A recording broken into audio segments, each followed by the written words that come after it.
Hey guys, welcome to my new blog. Guys, मेरा blog आपको बहुत टाइम के बाद दिखा होगा।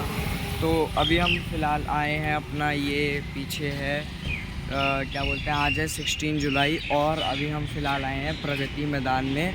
और पापा का कुछ सिर्फ का मतलब हम अटेंड करने आए हैं। मैं मतलब अटेंड करने आया हूँ, पापा के साथ आया हूँ और पापा भी अंदर गए हैं। तो मैंने कहा कि थोड़ा आप लोगों से बात कर ली जाए। और अभी बज रहे हैं सुबह के साढ़े 9 हो रहे हैं और अभी फ़िलहाल मैं आया हूँ और चलते हैं अंदर गाइस, चलते हैं हम लोग और फिर आपसे मिलते हैं। क्योंकि अभी मैं थोड़ा इस रोड पे आया हूँ, तो बिल्कुल खाली रोड है, बाकी थोड़े बहुत बंदे यहाँ पे चल रहे हैं। तो चलते हैं अंदर और मैं आपको दिखाता हूँ, फिर आपसे आके बाद में बात करेंगे, देखेंगे। तो चलिए।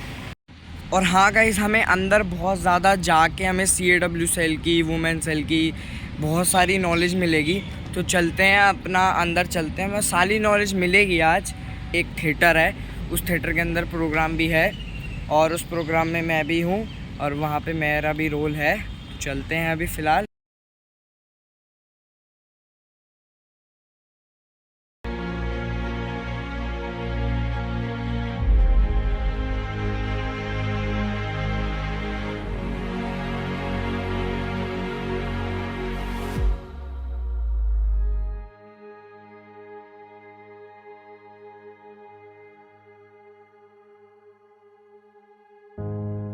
क्या आपने कभी दहेज मांगा है? मैंने मांगा। क्या आपने दहेज से लिए बहू को प्रताड़ित किया है? मैंने किया है। ये मैं नहीं कहता, ये पर्चा कहता है, पर्चा। क्योंकि मेरी बहू, जिसे मैंने बेटी से ज्यादा माना, प्यार दिया, सम्मान दिया, आज वो कहती है मैं दहेज का लोभी हूं, दरिंदा हूं। मेरा सारा परिवार लालची है। क्योंकि बहू ने कह दिया तो पत्थर की लकीर हो गया। हाँ हाँ हाँ, ये कानून भी यही कहता है।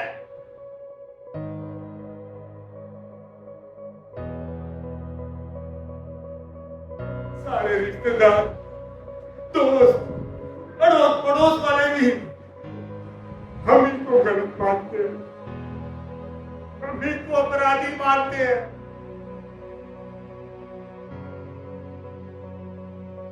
अरे ये माथे का कलम कैसे मिटाऊं?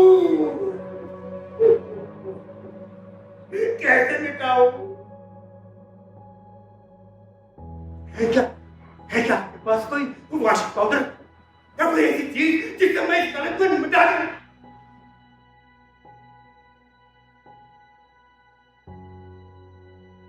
एक झूठी स्टेटमेंट सारा परिवार तबाह करके रख दिया।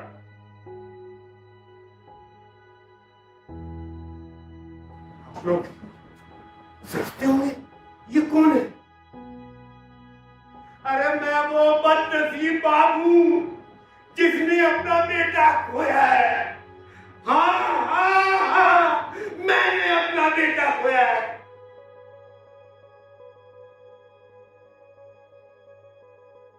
जिसे यहाँ से मोनू कहकर बुलाते थे, कितना होशियार था। हर साल परीक्षा में फर्स्ट आता था। आज वो इस दुनिया में नहीं रहा।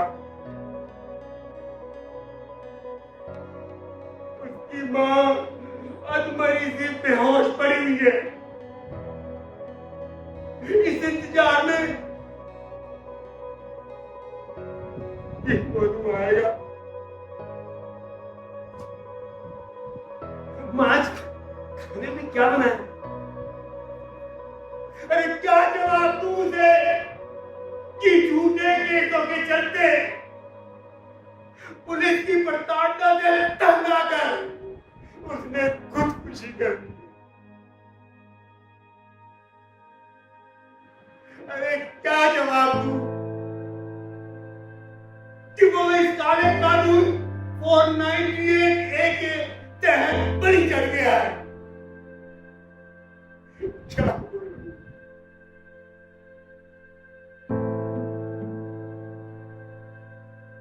मैं कोई खास बड़ा आदमी नहीं, काम चलाता था, ये सोचता था कि अपने बेटे मोनू को एक दिन इज्जत की नौकरी दे पाऊंगा। एक साथ काट के उसको पढ़ाया, नौकरी भी मिली। कितना खुश था वो जब उसे नौकरी मिली थी।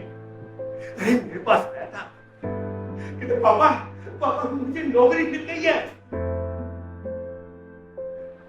अब आप आराम करोगे, मैं कमाऊंगा, मैं खर्चा करूंगा और तुम आराम करोगे। बस यही ख्वाहिश थी, लेकिन शायद कुदरत को तो कुछ और ही मंजूर था।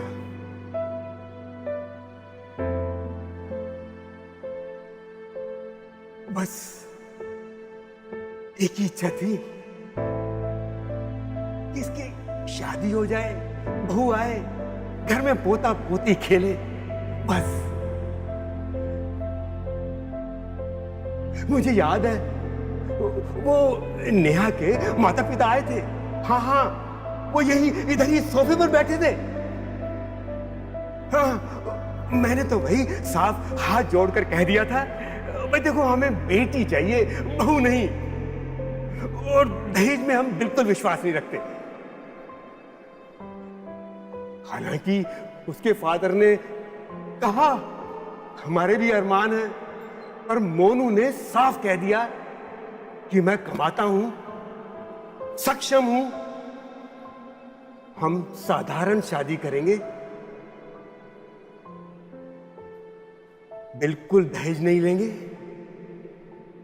और मैं अच्छी तरह से तुम्हारी बेटी को रखूंगा, ये मेरी अमानत होगी। ऐसा था मेरा बेटा।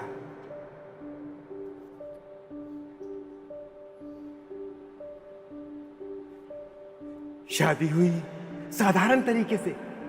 साधारण का मतलब ये नहीं कि कोई खर्चा नहीं किया, अच्छे कपड़े दिए, गहने दिए, रिसेप्शन का जो खर्चा था वो भी आधा आधा बांटा।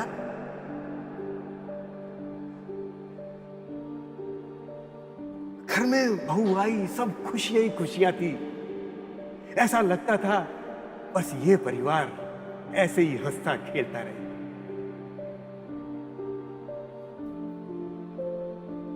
पर ये क्या पता था कि तूफान तो घर की दहलीज पर खड़ा है। बहू ने शादी के अगले दिन ही बोल दिया, देखो मैं नौकर चाकरों के बिना काम नहीं चला सकती, रसोई में ना मैं गई हूं और ना कभी जाऊंगी। मैं 10 बजे उठूं या 11 बजे उठूं, मेरी सुबह तभी होती है।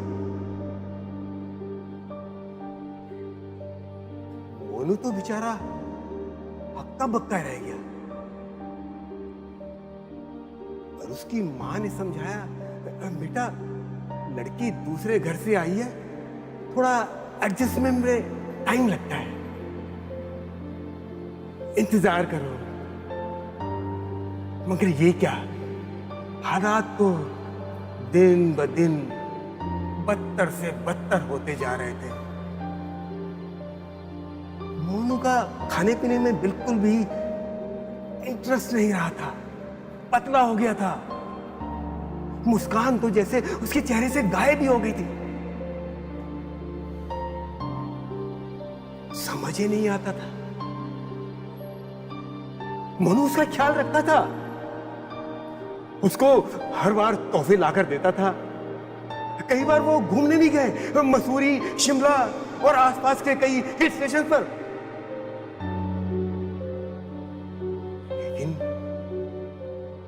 नेहा ने तो हद ही कर दी थी। बात बात पर धमकी देती थी, पुलिस बुलाने की धमकी। कभी अपने मां बाप को बुला लेती थी।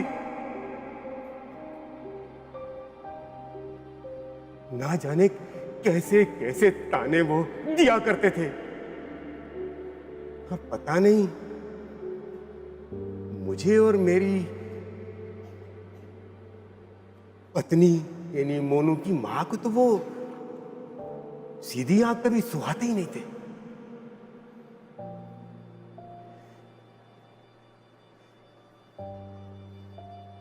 हालत ये हो गई कि घर के झगड़े बाहर आने लगे। हमें आवाजें सुनाई देती थी। धीरे धीरे मोनू ने वही ड्राइंग रूम के सोफे पर सोना शुरू कर दिया। कई बार पूछने की कोशिश की, पर लड़के बताते भी तो नहीं है ना।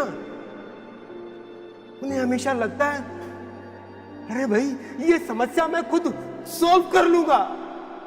अरे बेटा एक बार तो शेयर कर लेता।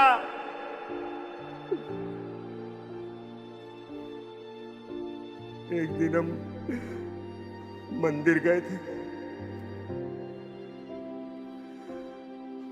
मंदिर से वापस आकर क्या देखते हैं, नेहा ने 3-4 सूटकेस भर के तैयार रखे हैं। मोनू उसके सामने गिड़गिड़ा रहा है।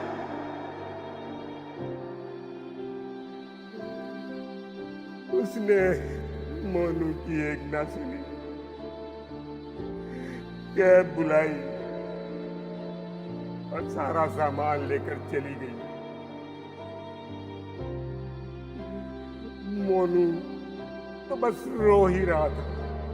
मैं नहीं बात कर पाया उस वक्त। रात को मैंने पूछा, बेटा हुआ क्या? पापा, नेहा का मन तो कहीं और ही है। वो उसका अफेयर किसी और के साथ है। कैसी बात करते हो तुम? बहू के बारे में ऐसी बात करनी चाहिए तुम्हें? नहीं पापा नहीं। मुझे भी 1 साल लगा ये समझने में कि उसका कहीं अफेयर है। मैं झूठ नहीं बोल रहा हूं। उसने साफ मुझे मना कर दिया है कि वो मेरे साथ नहीं रह सकती। उसका मन कहीं और ही है। लाख बार समझाया, भूल जाओ सारी बातें। उसके माता पिता से भी बात की, पर उनका एक ही जवाब था, तुम झूठ बोलते हो, छोड़ना चाहते हो, और नेहा जैसा चाहेगी वैसा करेगी। क्या करते? नेहा को गए हुए 10 दिन हो गए। ना तो नेहा ने कभी फोन किया और ना ही उसने मोहित का फोन उठाया।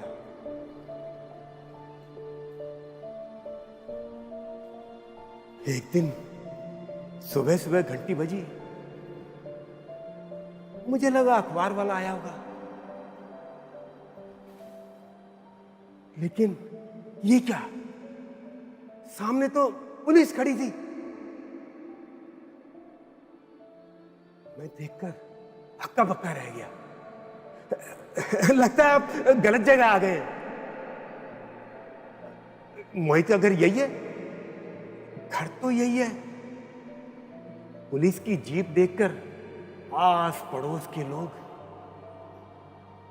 मोनू, उसकी मां भी आ गए। हमने पूछा, आखिर बात क्या है? बड़ी बेरहमी से बोला, ऐसे बात करते हो जैसे तुम्हें कुछ पता ही नहीं है। दहेज मांगते हो, कार मांगते हो। बहू की प्रताड़ना करते हो दहेज के लिए, शर्म नहीं आती? इतनी उम्र हो गई है, बुरी नजर से देखते हो। पैरों की जमीन से, पैरों के नीचे से जमीन खिसक गई।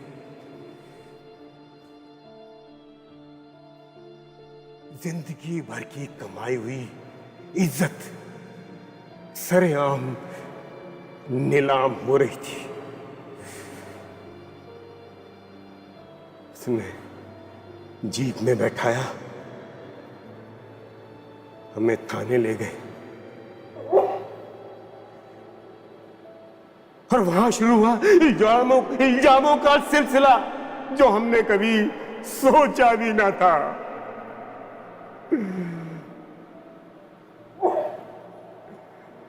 थानेदार ने कहा, बहुत गहरे इल्जाम है तुम्हारे ऊपर। हमने कहा, थानेदार जी, हम गरीब जरूर हैं पर दरिंदे नहीं, दहेज लो भी नहीं, हमने दहेज नहीं मांगा। पर उसका एक ही जवाब था, सच तो वो है जो बहू ने एफआईआर में लिख दिया। तुम्हें सजा होगी, जेल में जाके चक्की पीसोगे। बहुत गिड़गिड़ाए, नेहा के पैर पकड़े, थानेदार जी के पैर पकड़े। नेहा ने बोल दिया, शादी में 50 लाख खर्च हुए, दे दो और चले जाओ। 50 लाख? मैंने उसके पिताजी से कहा, भाई साहब ये क्या कह रही है? हाँ ठीक ही तो कह रही है। अगर आपने सही सलामत रहना है, परिवार को बर्बाद होने से बचाना है, तो 50 लाख दो और जाओ। तुम्हारे पास 15 दिन का टाइम है, लोन लो, मकान बेचो, कुछ भी करो।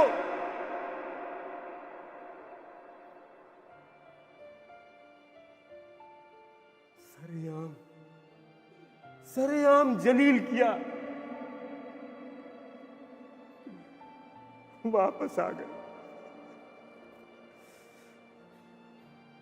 बेटा बिल्कुल चुप कमरे में चला गया।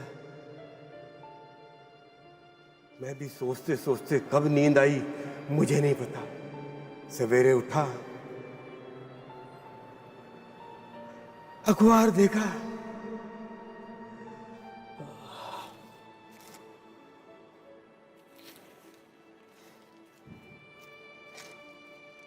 ये दरिंदे कब खत्म होंगे? अरे ये क्या, इसमें तो मेरी, मोनू की और मोनू की मां की फोटो है। अरे मुझे लगा मैं अखबार को छुपा लूं, कहीं मोनू के हाथ में ना पड़ जाए। मोनू उठा, दफ्तर की ओर चला गया। किस किस चीज को छुपाता, अखबार को या सोशल मीडिया को? ये दरिंदे कब खत्म होंगे? ये दहेज प्रथा कब बंद होगी? और फोटो हमारी,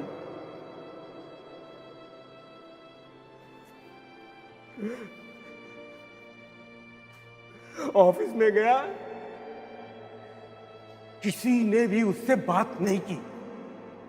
सब ऐसे देख रहे थे जैसे कि कोई खूनी आ गया। उसने नजरें मिलाने की कोशिश की पर किसी ने नहीं मिलाई। उसके बॉस ने बोला, हम दहेज लेने वालों को नौकरी पे नहीं रखते, इस्तीफा दे दो। वो गिड़गिड़ाया, सर मेरी बात तो सुन लो। नहीं, उसने एक नहीं सुनी। उस दिन वो आया, जल्दी आ गया था, सीधा कमरे में गया, कह दिया मैं आज खाना नहीं खाऊंगा। मैं भी लगा शायद थका हुआ होगा, मेंटल बर्डन होगा।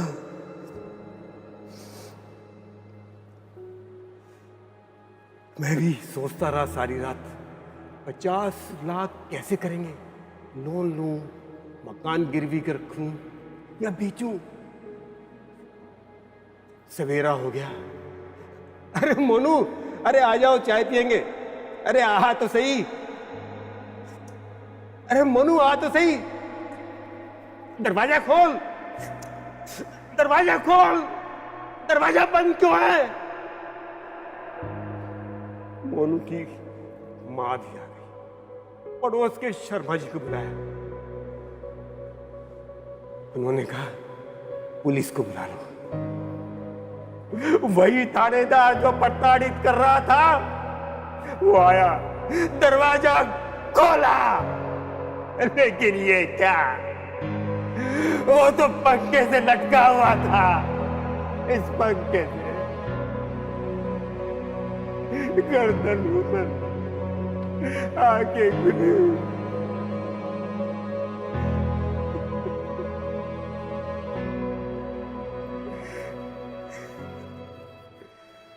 पुलिस उसे ले गई, कमरा सील बंद किया।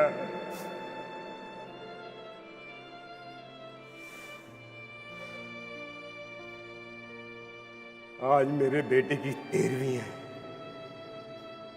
मेरे घर का चिराग चला गया, कुछ नहीं रहा मेरे पास। अगर कुछ रहा तो ये कलंक रहा। आज भी जब बाहर निकलता हूं तो लोग बोलते हैं कि ये वो आदमी है जिसे पुलिस पकड़ कर ले गई थी। अरे मोनू, तूने मुझे अर्धविराम में क्यों छोड़कर चला गया? मोनू, ये तूने क्या किया? क्या किया मोनू, क्या किया? पापा, पापा, मोनू, मोनू, मोनू, मोनू, मेरे बच्चे, मोनू, मोनू, ये तूने क्या किया? पापा नहीं झेल पाया मैं टूट गया था। वो प्रताड़ना, वो झूठे मुकदमे नहीं झेल पाया, दुखी हो गया था। वो बदनामी मेरे सामने, पुलिस आपको पकड़ के ले गई, मेरे सामने माँ बाप की बेइज्जती हुई, नहीं झेल पाया। अखबार में न्यूज छपी, ये पड़ोसी तू करने लगे। मैंने सोचा इस सब मुसीबत की जड़ मैं ही तो हूं, मेरी वजह से तो ये हो रहा है। मैंने सोचा इस सब को खत्म करते हैं। मैंने खुद को ही खत्म कर दिया। ना रहूंगा मैं, ना रहेंगी आपकी दुख तकलीफें। अरे नहीं मोनू, नहीं, ये तूने क्या किया? अरे तू तो मेरे बुढ़ापे की लाठी था, मेरा गरूर था। अपने जीवन को अर्धविराम में ही त्याग दिया। अरे तू होता तो हम इसे पूर्ण विराम तक ले जाते। अरे कितनी कठिनाइयां आई है, कितनी पार की है हमने, इसे भी कर लेते, लड़ लेते। लेकिन क्या हुआ? तेरे जाने से ये ना तो कलंक दूर हुआ, ना ही कोई केस। कोर्ट कचहरी के केस तो अब भी चलेंगे,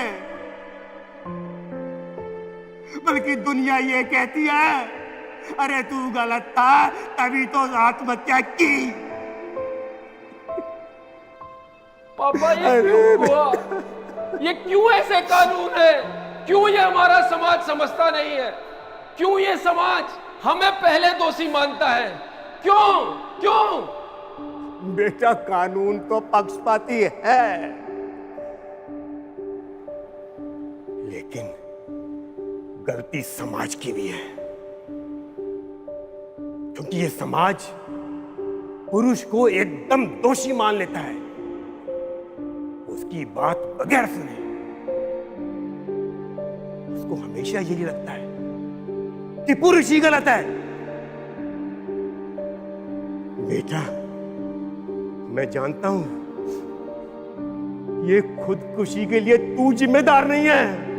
अगर जिम्मेदार है तो वो ये समाज है, वो अफसर है जिसने तुझे इस्तीफा देने के लिए मजबूर किया, वो पुलिस का अधिकारी है जिसने तुझे प्रताड़ित किया, अरे वो अखबार वाला है जिसने हमारी बात सुने बगैर हमें दोषी ठहरा दिया, अरे वो सोशल मीडिया है जिसने जज का ऑर्डर आने से पहले ही जजमेंट सुना दी, वो पड़ोसी है जिसने तुम्हें आइसोलेट किया, तुम्हारे ऑफिस के सारे कोलीग्स हैं जिन्होंने तुमसे बात नहीं की,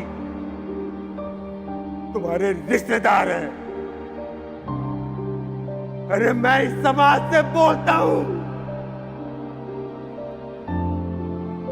आज मेरी बारी थी, कल को आप में से किसी और की होगी। बहुत मुश्किल होता है एक बूढ़े बाप को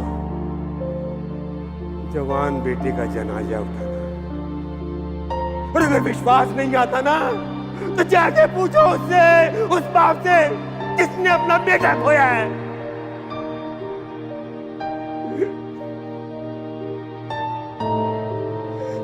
हाँ पापा, कब बदलेगा ये समाज? कब बदलेगा ये कानून? कब मेरे जैसे पीड़ित बेटों को इंसाफ मिलेगा? जरूर बदलेगा, जरूर बदलेगा।